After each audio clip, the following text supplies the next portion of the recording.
could keep your phones off of unmute, and let's just start the conversation. But what anybody can jump in here. There's not a right or wrong answer, but what do you think that it means to focus? Get things done. Get things done. Absolutely. Get a lot of things done. Avoid distractions. Avoid distractions. Absolutely. So focus is a big part of focus is also knowing what to say no to, right? So it's not just saying yes, but a big part of focus is learning to say no.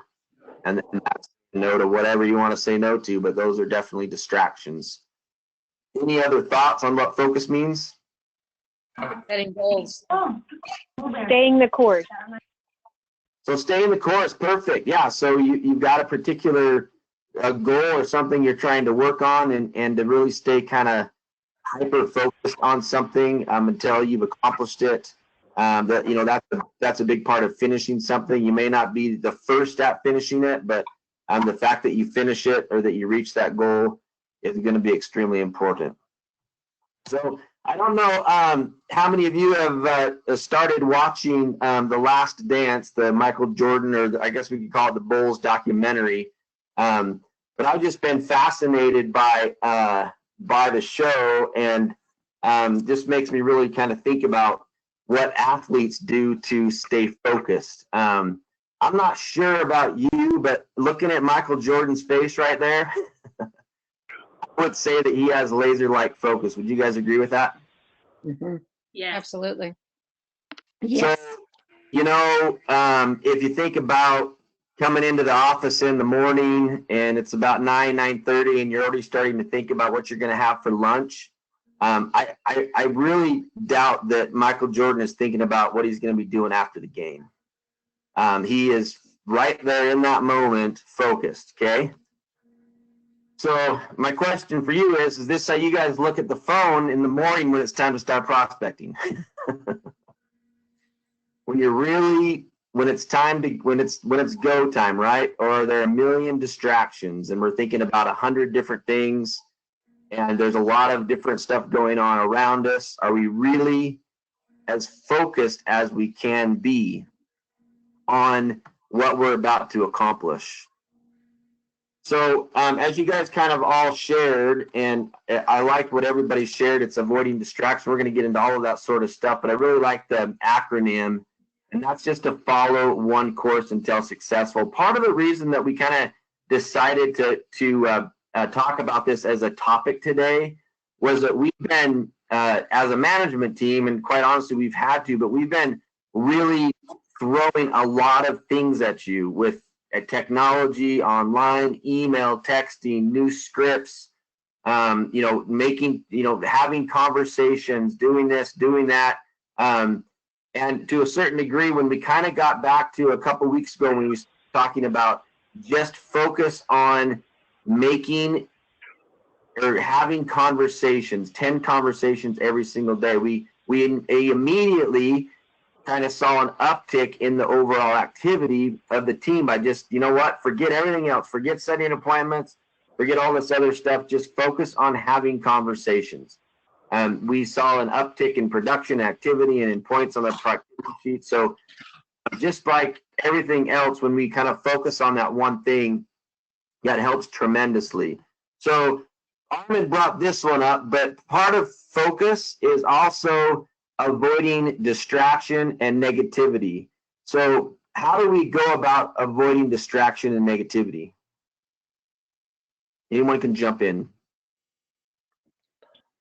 Turn off Facebook. It says turn off Facebook. Boy, if that's not the truth, huh? Can you guys? I was going to just say, can you believe the mixed messages that we get from every person and category and political party that you can imagine? It can be very distracting. What else? I set a schedule. Well, setting the schedule, absolutely. So it's very difficult to be really, really focused and to avoid distractions if you don't have a schedule set. Right. Really getting a schedule. I don't know about you guys, but since working from home over the last 6 weeks now, my routine is really messed up. It's not what it used to be when I kind of had a pattern for getting up at a certain time and getting certain things done and leaving for work at a certain time. But for me, when you're working from home, and I'm sure a lot of you, I always struggle with this because I get working from home and I go downstairs from my office and I see something that needs to be done, or I stop and throw some dishes in the dishwasher, or I walk outside, or I'm taking the garbage out. It's really, really easy to have a lot of distractions. What about negativity? How do we avoid that? Discipline. Discipline, absolutely. We have to, without a doubt, we have to discipline our thoughts, right? Well, certainly having a goal and not stopping until that goal is completed. Absolutely. So, I mean, all of those things, having a goal and not stopping until that goal is completed, doesn't leave any room for negativity or negative energy. But if we're not really focused on anything that's important, then it's really easy for us to have negative thoughts, right?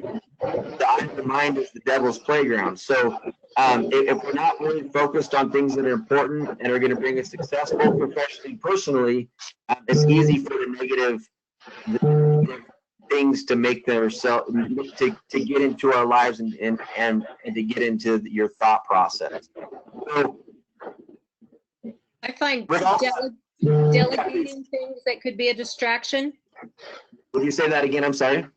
Delegating things that could be a distraction, like eating a dog, cleaning the kitchen, those things that bug the daylights out of me if they're not done and take away from my work time.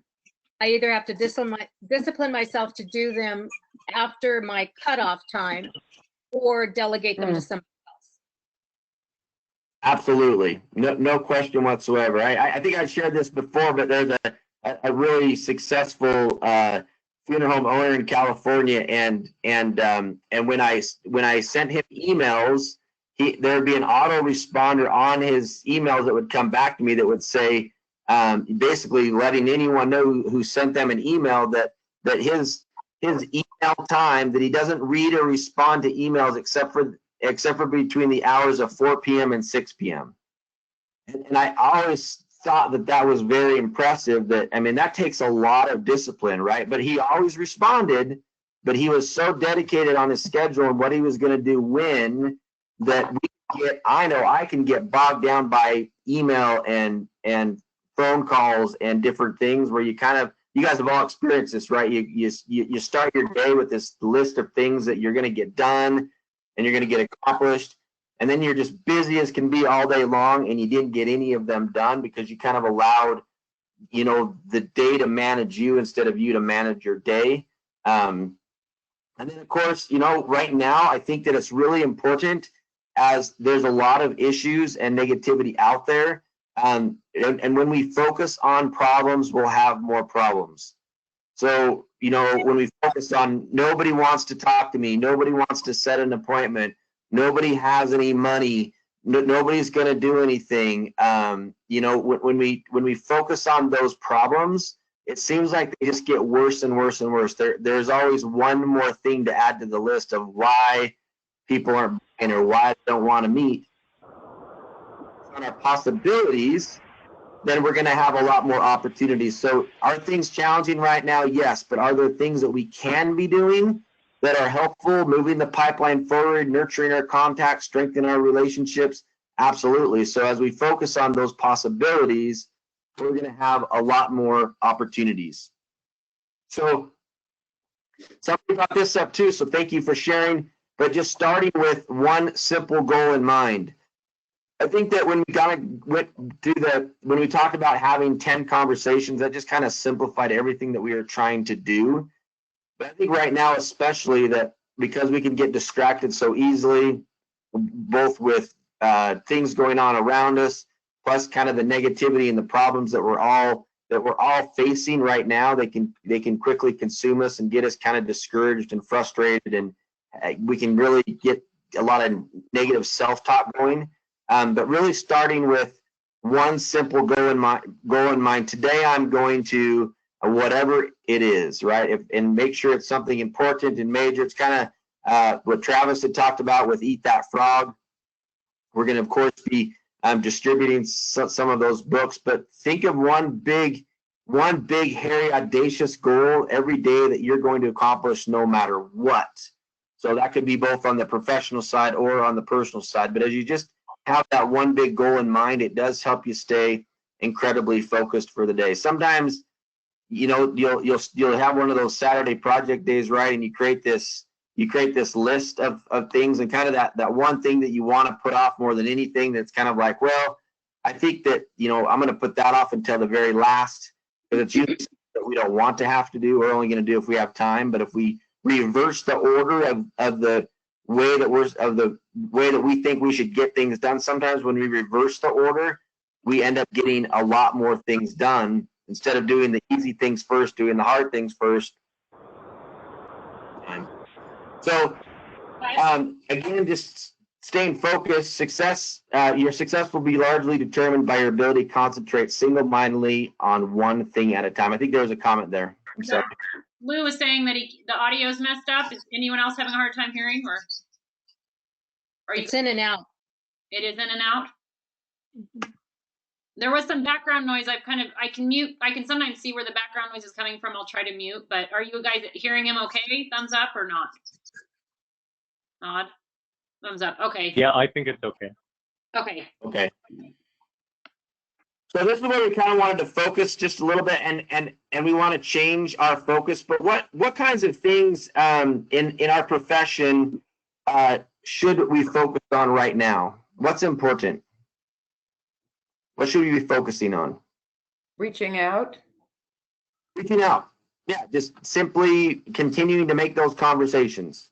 Mm-hmm. Having a goal that I'm gonna, I know, even saying to yourself, this may or may not lead to an appointment, but I'm gonna continue reaching out and I'm gonna continue strengthening relationships. What else could we be focusing on? Well, I think the quality of the conversations. Great point. So what do I mean? Define that a little bit more for us, Jane. What I meant is yesterday I spent a long time on 2 or 3 phone calls with the same person, trying to get the agreement to exactly what he wanted. And he said, I'm a pain in the neck, aren't I? I hope everyone else isn't as terrible as I am. And I said, yeah, you are terrible. No, I didn't. I said, no, it's good. It's a good thing. Questions are a good thing. You get closer to what's important to you.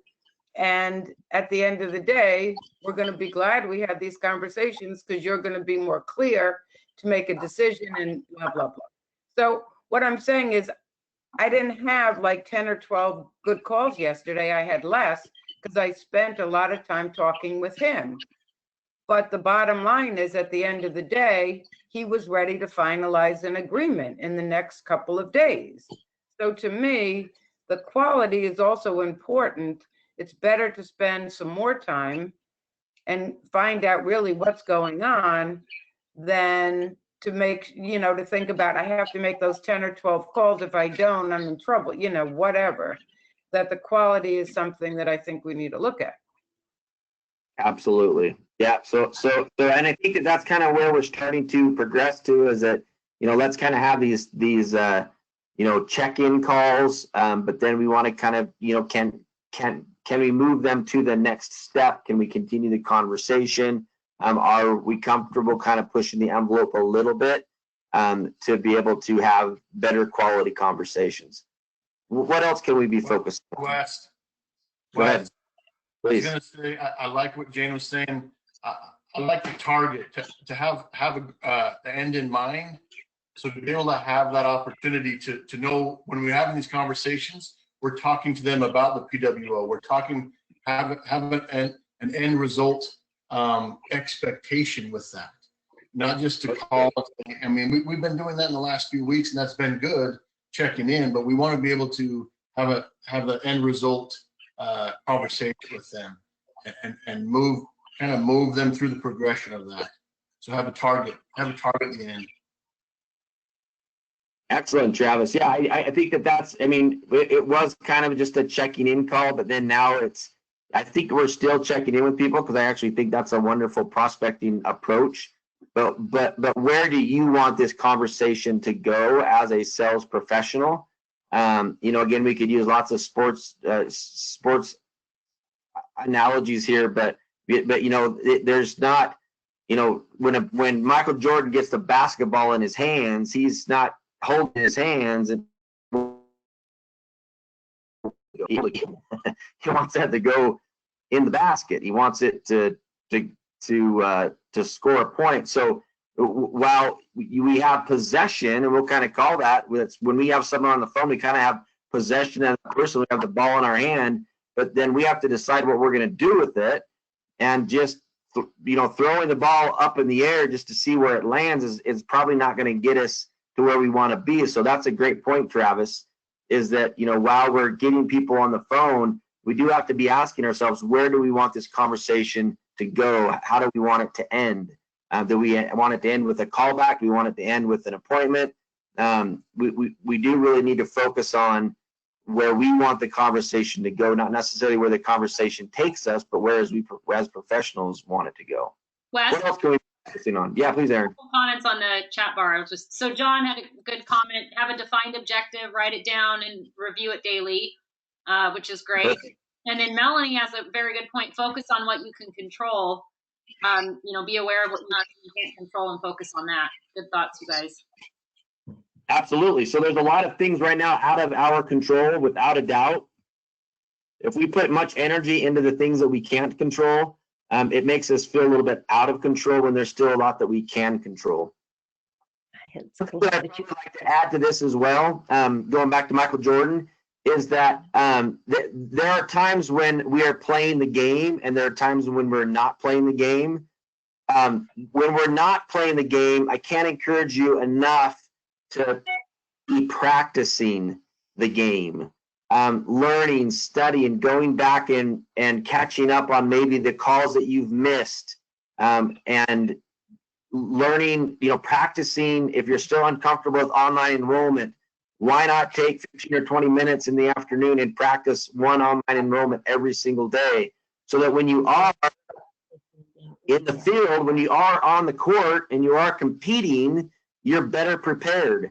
So focus on practicing. It's not that practice makes perfect, but perfect practice makes perfect. So the more that we are spending time on our own development, when things do open up again and we're ready and we're out there selling, are you going to be better than what you were before this thing started, because you've been focusing also on your skills, on your professionalism, on those things that you do have control of. And right now you have control of how you spend your time, and spending some of that time on developing your skills is something you can also focus on. But just kind of getting back to kind of the things that we want to focus on. And these are just 3 ideas. And quite frankly, you could incorporate one of them, or you can incorporate all 3 of them. But just having that one goal to focus on. We've kind of have started with this, having 10 conversations daily. Travis and everybody, Jane, you brought up a good point. Okay, so now taking those conversations, making them quality conversations, and also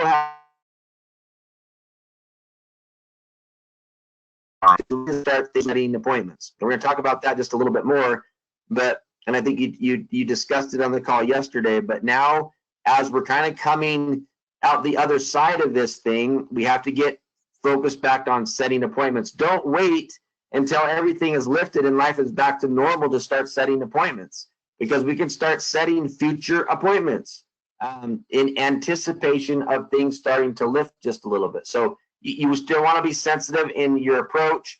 If you focus on not selling, but providing the personal wishes organizer, the planning guide, that's going to make things a lot easier.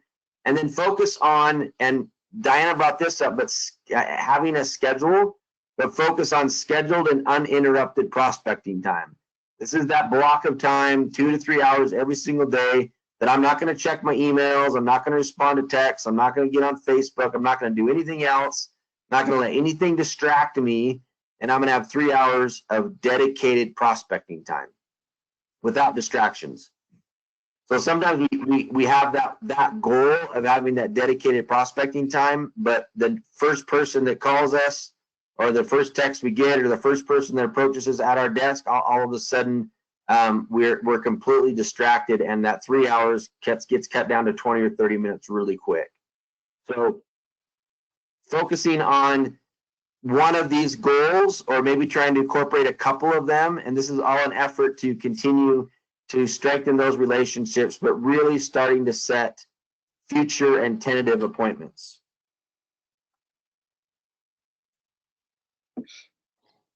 So at this point in our thought process is that right now we don't have anything to lose by trying to get these appointments set. And I think that the word is tentative.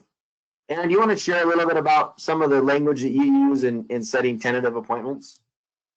Yeah, I think it's always just the easiest way to think about it is just to get away from the money. Get away from selling over the phone. If our goal in setting an appointment is to make a sale, it's going to be really hard to set an appointment. If your goal is to deliver a free planning guide, either virtually, in person, at the funeral home, in their home, and that's really your only intention, it's not hard. I mean, that's a very easy thing to do. So if I'm calling someone and I go through the script, I'm just updating our files, wanted to reach back out. I see that you had met with someone a few years ago. Have you had a chance to fill out that personal wishes organizer? Michael shared with everyone last week. That's something that worked very well for him. 99% of the time, what are they going to say to that? Either what personal wishes organizer, or no, I haven't filled it out. Great, no problem. I'll get that to you. Would you rather do that over the phone, online, or in person? Well, we're not ready to buy anything. Well, the benefits of pre-planning, and now the insurance, and boy, there's a discount, and get away from all of that. Say, you know what? You may or may not be ready to do this, but won't it be nice to be a little bit more prepared tomorrow than you are today? What a gift it'll be for your children. Well, we're going to set aside money, but we want to wait till all of this passes. You know what, Bob? Let's just get you the book. It gets me an excuse to get out of the funeral home. I'll deliver it to you. You can come by and pick it up. At the very least, you'll be a little bit more prepared today than you were yesterday. That's very hard to say no to. At the very least, you'll get from them the real answer. And this is what we're starting to hear. You know what? All right, I know I need to talk about this. Can you call me back next week? Great. Absolutely. I'm going to give you a call Monday. We'll get together then. So often, and I think more so right now, we're feeling maybe a little too hypersensitive about encouraging an appointment because we don't want them to think that we're trying to sell them something. Or I've heard a few people use the term ambulance chasers. Get that out of your brain. All we're doing is delivering a free planning guide. Whether they choose to fund or not is fine. I really felt that way. If you decide to buy, great. If not, that's okay too. I love Michael's line. You can just leave your checkbook at home. We're just going to visit. I just wanted to get information. Frankly, Bob, I've got nothing else to do this week anyways. With everything going on, I would love to just have some sort of purpose to my job this week. Could I just drop that off and visit with you for a few minutes in the driveway? Or let's set a time to get together online. Get away from it being the purpose of a sale. We're just trying to visit. We're building that relationship. Don't give up so quickly. Try to reply a few times to whatever objection they give you. Usually they'll at the very least, they'll say, okay, all right, Cindy, give me a call back next week. Well, I'll talk to my wife. Now you've got momentum, and that's the goal. Absolutely. And I'm pretty confident in saying that if somebody really objects or feels that your phone call is offensive, or even maybe uses the term ambulance chaser, I mean, if that actually happens, I'd be surprised if it did. But I mean, people are pretty brave on like Facebook, where they'll say stupid things like on Facebook, but they won't ever say it in person. But those people that are going to be hypersensitive and might say something to you on the phone that's going to make you second guess things, those are people that probably would have never set an appointment with you to begin with. It's just now they have something more that they can go off of. They have some ammunition to be able to object more strongly. But those people were probably the same ones that are going to say, you know what, I'm not interested and please don't call me anymore. They just have a little bit more to go off of now. So don't let any of that stuff discourage you, because most people are going to, at the very worst, are going to say, you know, now's not the right time, and then you just simply, you know, I completely understand. What I'll go ahead and do is just put here on my calendar to maybe touch base with you next month. Does that sound okay to you? And guess what they say? 99% of the time, yeah, that sounds great. Call me back and let's follow up. So those people who are aggressive on the phone are probably the same ones who I'm confident saying, are the same ones who never would have met with you in person anyway. So really, at the end of the day, what have you got to lose? You don't have really anything to lose, but you have a lot to gain. So it's time to take everybody's suggestions so far with having quality conversations and having an end in mind that, you know, as if I'm having a good conversation with somebody on the phone, we're having a good conversation. Why not try to set something up a little bit down the road? So just kind of add to that. Please. Yeah. This is the other piece of it. They know that you're calling from a mortuary. You're calling from Spilsbury. You're calling from Evans Brown, Thomas Miller. I mean, not that you're not all amazing conversationalists, but probably they wouldn't spend more than 10 seconds on the phone with you if they didn't have some interest in some part of this. So just remember, if they're willing to stay on the phone with you for 30 seconds or a minute or more, there probably is some part of them that is interested in at least having this discussion. So just get away from it being about making a sale and just about helping them gather some more information for their family. Absolutely. Yeah. So it's time. So here's a thought, you know, as you're calling people. Now, here's the cool thing about it. If you've been doing your check-in calls and your relationship building over the last 2 or 3 weeks, now we can maybe, we're going to now come around to the second contact.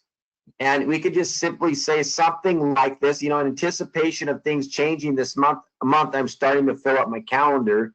But let's go ahead and set something tentative for next week.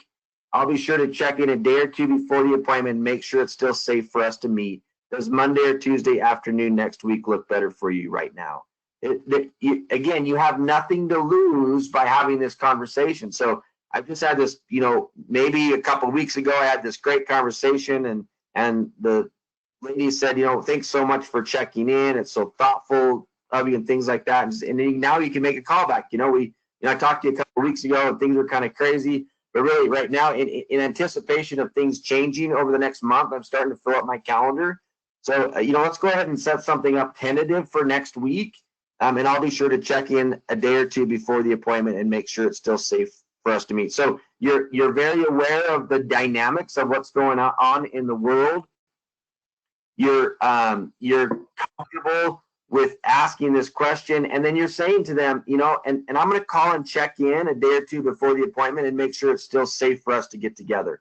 At that point, maybe it's not, or maybe you check in and they say, you know, we prefer to not meet in person. And then at that point, you can say, what? You know, that's no problem. We can actually do all of this online. I'll send you the information and we can go over it together online. We don't actually have to meet in person. So I think we're just kind of starting to, where we're going with this is it's time to make the transition of having conversations to starting to set appointments, because it's projected that near the end of May, beginning of June, a lot of this is going to be lifted and things are going to be back to normal. If you wait until then to get back to work, you're going to be we're going to be in a much more difficult situation. So now's the time to start setting these tentative appointments. If you wait for your governor to say, you know what, on this date, everything's lifted, and then you start setting appointments, you're going to be 3 or 4 weeks behind schedule in getting in front of families. So just in anticipation of things changing over the next month, I'm starting to fill my calendar. So let's go ahead and set something up tentative for next week. It's just a tentative appointment. At the very minimum, they're getting a personal wishes organizer. There's no obligation for them to buy anything. Let's just set something up tentative. So that's just going to take the pressure off. And then you're going to remind them, you're going to call and check in, and you're going to make sure that it's still safe to get together, that nobody's sick, everybody's doing well. You can make that phone call, which is recommended. If you're setting an appointment a week or two out, you probably need to call and confirm that appointment anyways. If you need some guidelines on the best way to make those calls, let us know. But you know, my confirmation call never confirming the appointment was still on, but they were reminder calls, and there's a big difference. You know, I'm just calling to remind you of our appointment. That's what the dentist does. He doesn't ever call you and say, hey, we've got an appointment tomorrow at 2 o'clock, and I'm just calling to make sure you're still coming. He said, I'm calling to remind you that you need to be at your appointment, right? So as we get down the road a little bit further, we're just going to start checking in with people, and we're going to remind them of our time that we've scheduled to get together. You guys think you could start giving this a try? Yes. Perfect. Let's start setting those tentative appointments. So we did ask a few people on the call today, though. We've had some that have had really good success with both setting appointments, which has been phenomenal, and also making sales. And so we'll start with Kelly and Doris, who's part of the Larkin group here in Salt Lake City.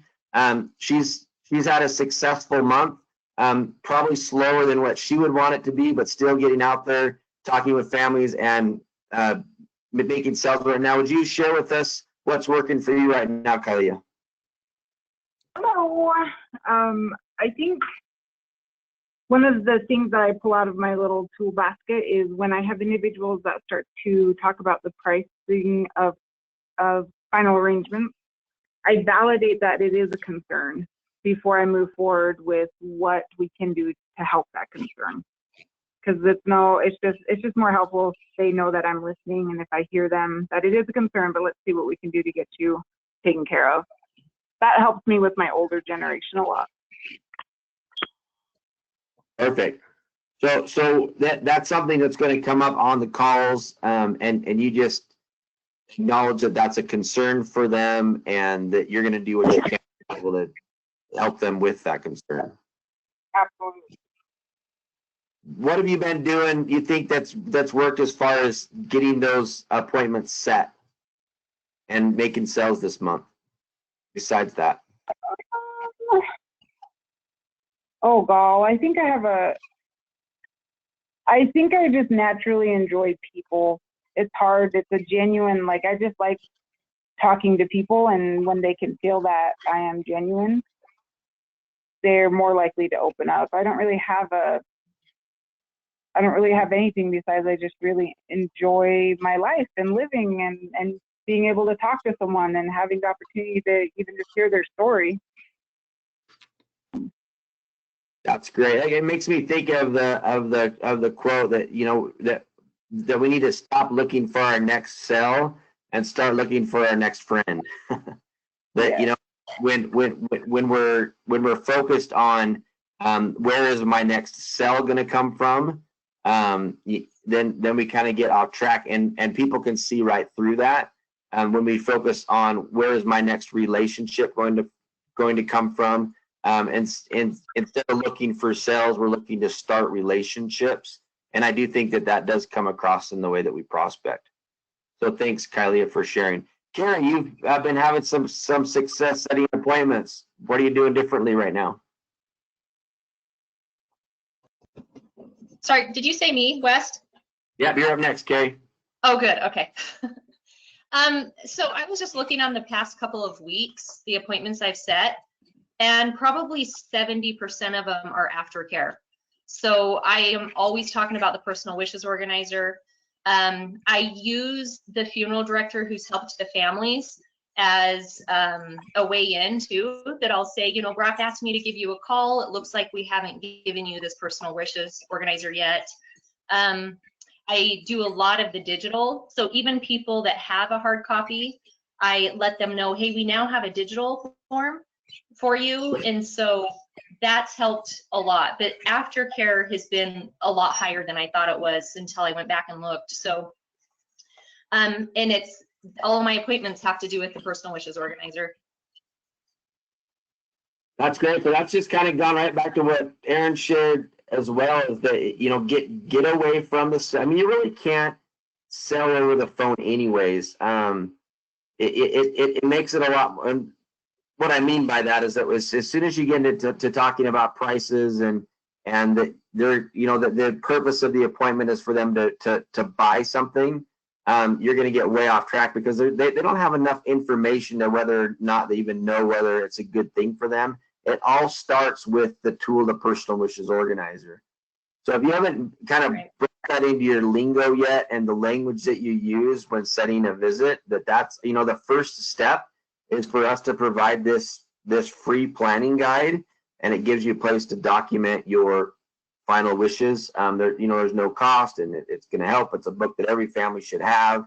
And then when you go through that book, that builds the value of pre-arranging, and then you can transition into talking about the money. But the first thing is it's a service. The more we serve, the more we sell, and staying focused on that is great. So how have those appointments gone when you've either done the digital book or gone out in person, Carrie?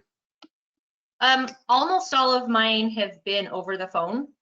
And it's, yeah, almost all of them. I probably average only 1 or 2 face-to-face appointments a week. So we talk a lot about just trying to make adjustments to keep serving them and to help them during this time, and they appreciate it. So I've also gone through the missed appointments, and a lot of times in the notes it says, you know, the weather, they couldn't come out because of the weather. So I let them know, hey, we can now do this over the phone.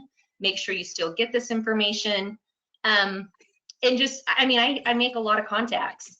I have to stay consistent. I don't like overdue tasks, so that helps me. I mean, I have some now, but I just make a lot of contacts, and it goes back to something, Wes, you say all the time, that you put in the work, the harder you work, the luckier you get. So I've had more call-ins last week and this week that I haven't even reached out to, and I think it's because of just the efforts that we keep putting forth.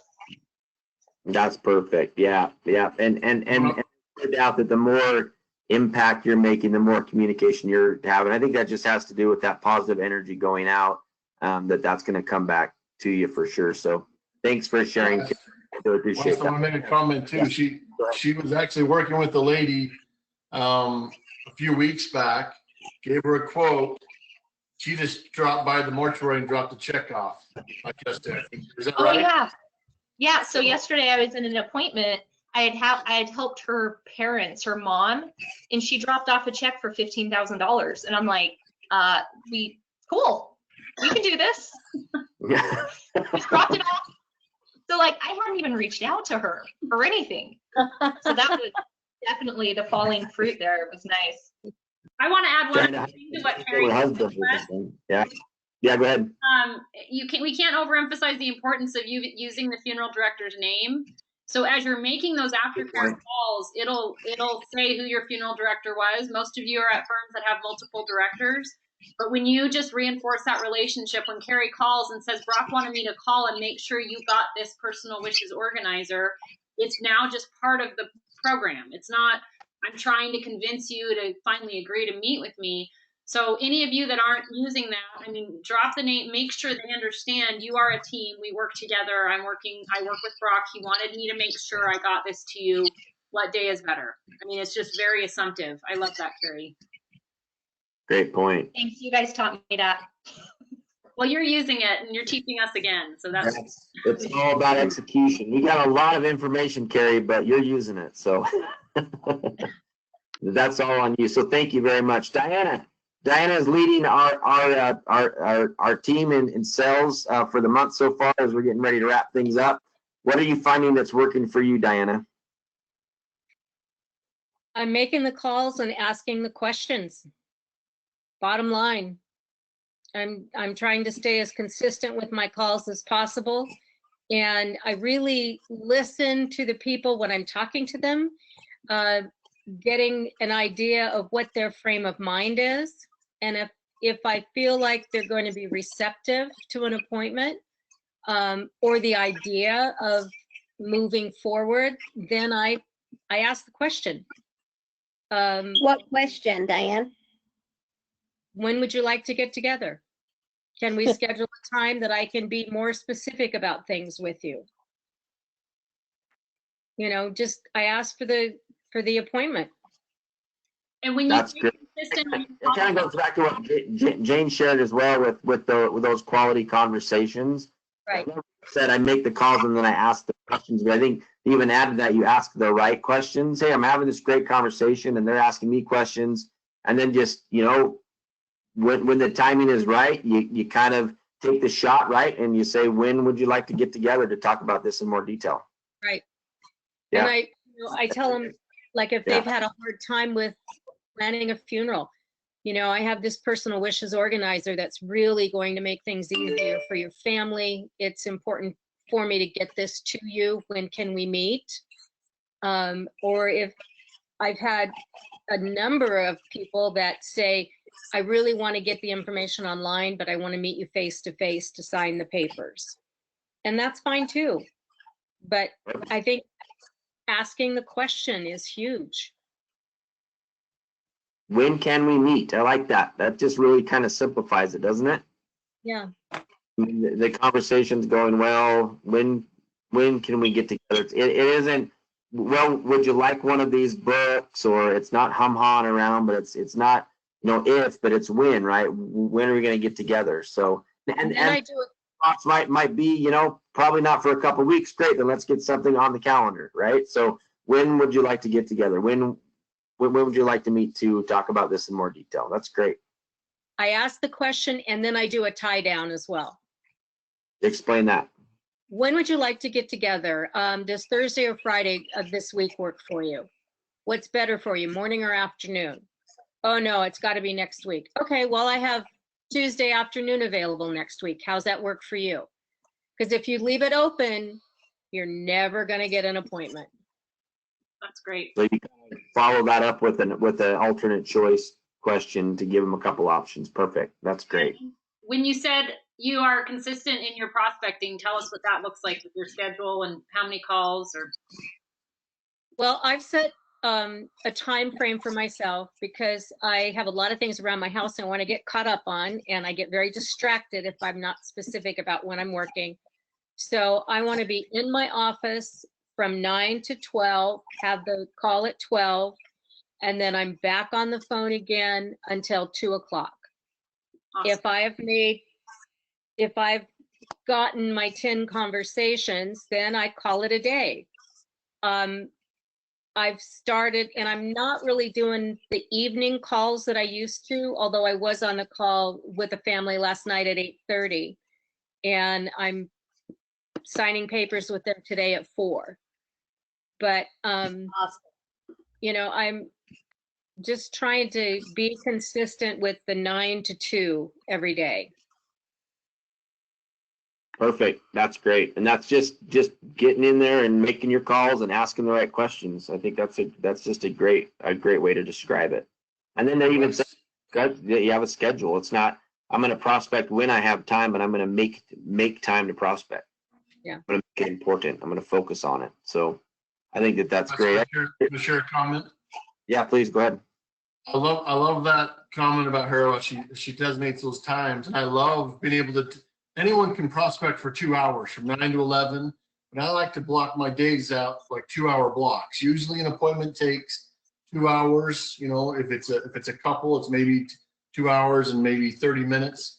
But if you can block your time out in 2-hour increments, anyone can work for 2 hours and do all that and make those prospecting calls. And so I love that. That smaller bites makes you be more, you know, be more successful, and you've achieved something during that time. Absolutely. Any questions for either of those three that just shared, for Kylie, Carrie, or Diana, kind of based upon what they shared about what they're doing or what they're asking or what they're saying?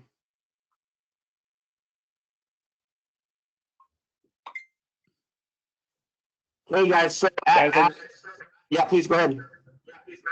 Sorry, I was just going to add that from my conversations with Diana, we've really just talked about remaining consistent on the calls, and I think that's been the biggest way that she's set appointments. So thanks for sharing that, Diana. But yeah, I mean, with everybody else I've talked to on my team as well, it feels like that's kind of the most important thing, is actually just making the calls. You know, the other thing that I realized is when this whole thing first started, I was very conscious about COVID-19 and not saying the wrong thing. And I've gotten chewed out a number of times. I got chewed out yesterday because I was in aftercare. And all I did was recommend the grief recovery for the gentleman. He had a friend of his call me and chew me out for calling. And I thought, you know what? All I'm doing is my job, COVID-19 or not. I'm helping families. And if you don't want to be open to that, then I'm sorry. It's not my fault. I'm here to help you, and you can either receive it or not receive it. And I refuse to let COVID-19 control my life in a lot of different ways. But people are just so hypersensitive right now. And I get it, but life goes on.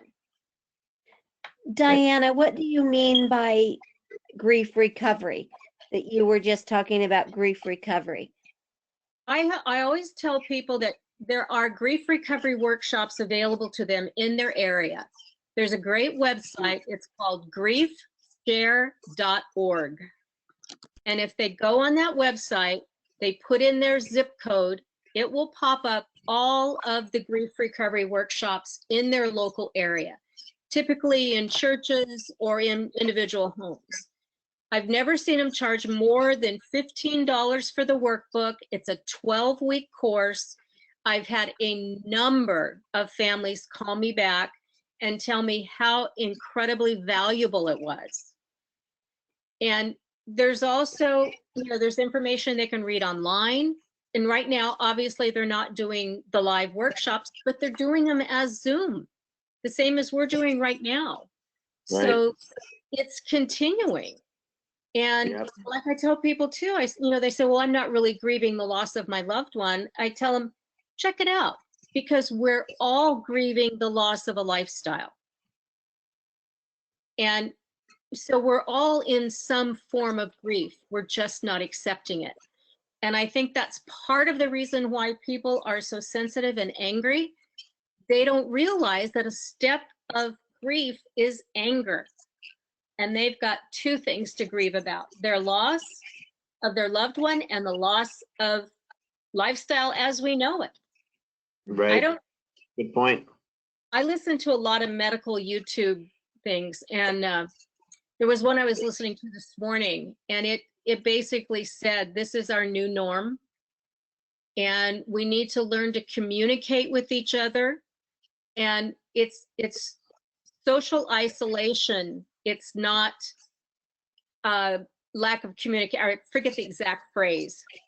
It's social distancing, not social isolation.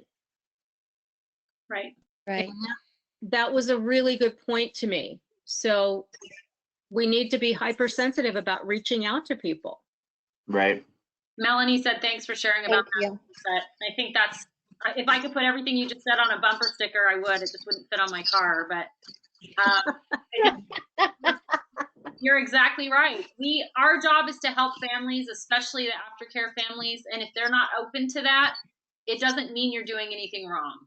It means they're in a place that they're not open to that, and that's okay. That doesn't mean that you shouldn't now help the next family who likely will be open to it. So good for you, Diana. I love that.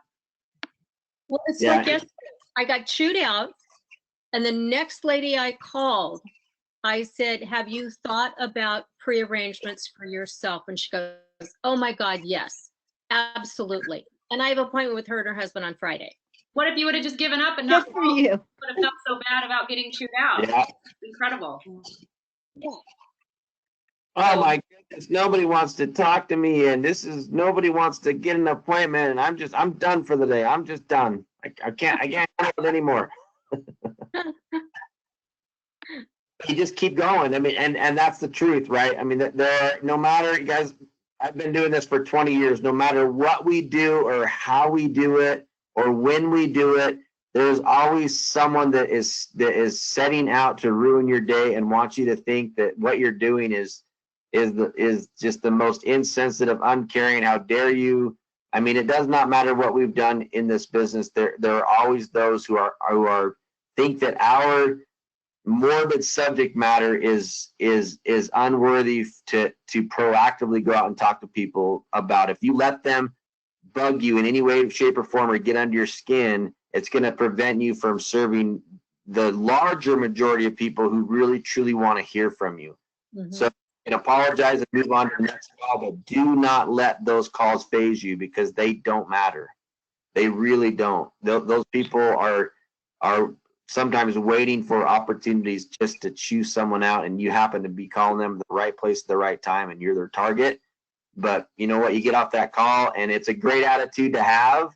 And I used to say it, and I'd get off the call and hang up the phone, and I'd say, "I'm sorry, but that was your loss, not mine," and I'd make my next phone call. Do not let it phase you. Do not let it phase you. Because if you believe in what you're doing and you know in your heart that all you're trying to do is help, and you really truly believe that, you guys, you can look at a lot of different things, but some people just don't want help. They just don't want help. But help those that want help. Keep doing what you're doing and have the passion behind it. That's great. Keep helping people. Some people just don't want your help, and that's okay. It's not a problem. So, anyways, you guys, thank you so much for sharing. We've taken this call about an hour. I'll just finish with this again. If you have not watched this, or whether you're into sports or not, everybody knows who Michael Jordan is. It's really fascinating just to learn and just to see. You know, you look like a total train wreck of a guy like Dennis Rodman, who you know, I mean, the guy's a train wreck. But when you learn about how he studied and watched, this is fascinating. How he studied and watched film and learned how the basketball would come off the rim at certain positions on the court and where he needed to be to get a rebound. And he also studied people's shots and the way that they would spin the ball, because some players have more of a spin than others. Some with it spins a little to the right, to the left. Some of it's a backward spin. And he'd study how a specific player's ball would come off the rim based upon the spin that they typically would put on the ball when he shot, so that he could be in the right position. The guy's a train wreck, right? I mean, he was one of the most dynamic, eccentric players ever. But he took his job seriously in what he did. So Michael Jordan, I mean, there were so many great examples, but just to kind of look at what they do and how they study and the practice and the hard work that they put in. And when they lost those big games and they lost those opportunities to be able to win a world championship, they didn't go home and hang their heads and give up. They went to the gym the next day and they started preparing for the next season. So and this is just a great example of that. I've missed more than 9,000 shots in my career. I've lost 300 games. 26 times I've been trusted to take the game-winning shot, and I've missed. I've failed over and over and over again in my life, and that is why I succeed. And the part that's missing there is that you just can't ever give up. So keep doing what you're doing. Take those shots. You're going to miss some of them. You're going to get pushed down. You're going to get kicked. You're going to get beat up just a little bit. But don't stop taking those shots, and keep studying and keep becoming better at what you do, and stay hyper focused on your goal. And that is ultimately the end of that is to help these families prepare for the most difficult and challenging day of their lives by helping them get these arrangements documented and on file to alleviate their family from having to do that without them. Stay focused on that, and that being your goal, and I can promise you that you guys will continue to find success in this business. So thanks so much for being on the call today. And let's have a week, and let's start setting appointments, tentative appointments. Focus on that. Just change your language, ask the right questions, and you'll get more appointments set. Thanks, everybody. Take care. Guys, thank you. Thank Thank you, guys. Bye, Shirley. Thanks, Melanie. Bye. Thanks, Carrie, Diana, Cindy. Bye, everyone.